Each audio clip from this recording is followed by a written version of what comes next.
We are now in aspect 4 of Desjardins' discussion of advertisement. And so here we're going to ask the question, can advertisement create non-autonomous desires? For that reason, we're going to look at 3 positions. Position 1 is articulated by Arrington, position 2 by Dworkin and Crisp, position 3 by Lipka.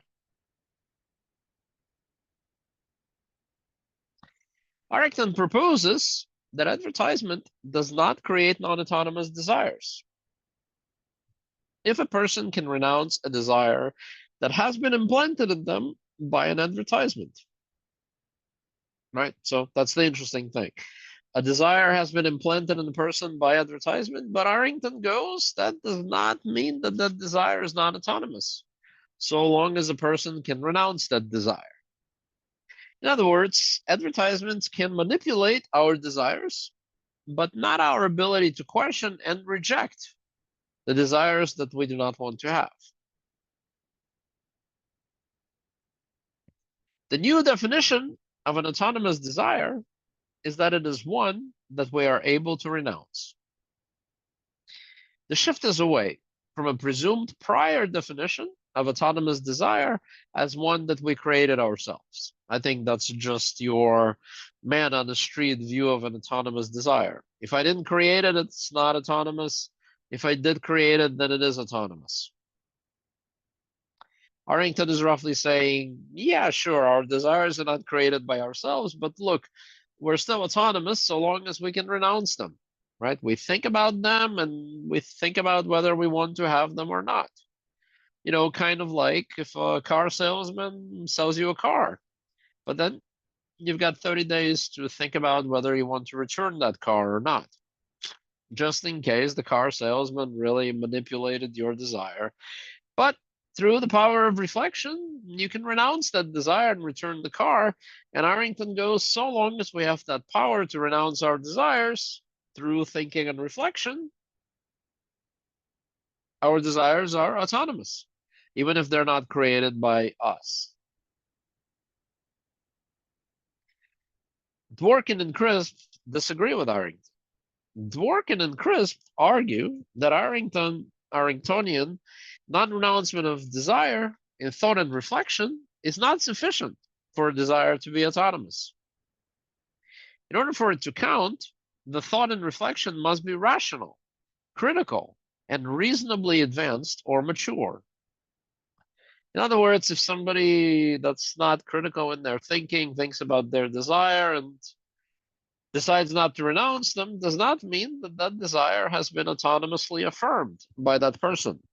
Thinking has to be critical and up to par.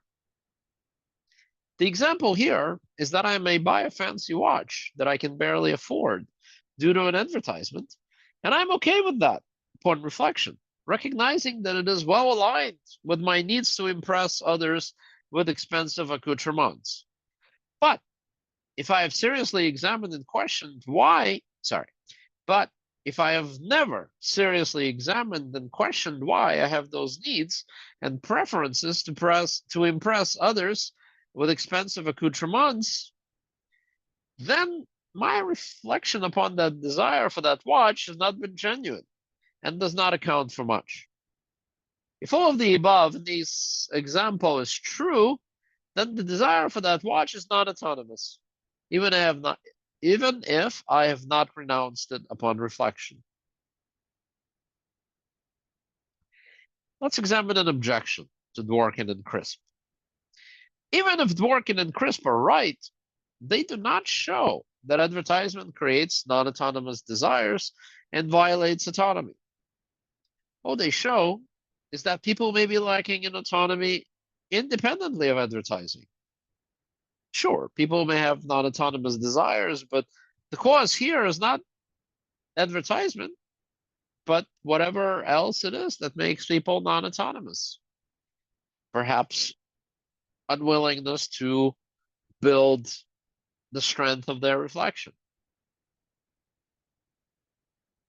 Lipka responds to this criticism of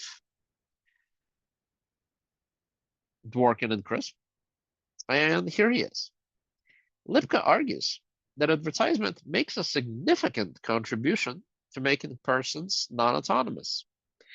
It does so by habituating people to engage in and follow non-critical persuasion or even manipulation that is in advertisements. The proof for the goodness of products rests on emotional appeals, oversimplification, exaggerations, misinformation, etc. in advertisements. People constantly exposed to ads just do not develop the intellectual skills needed for asking deeper and critical, rational questions. They get into a mode of accepting weak evidence or not asking for evidence at all. This is a kind of a virtue ethics argument that we become what we practice. And what we practice in our absorption of advertisements is this uncritical thinking. Oversimplifications, exaggerations, misinformation. And by practicing that kind of thinking, we become that kind of thinkers. And so advertisement makes us not autonomous. That is Lipka's argument.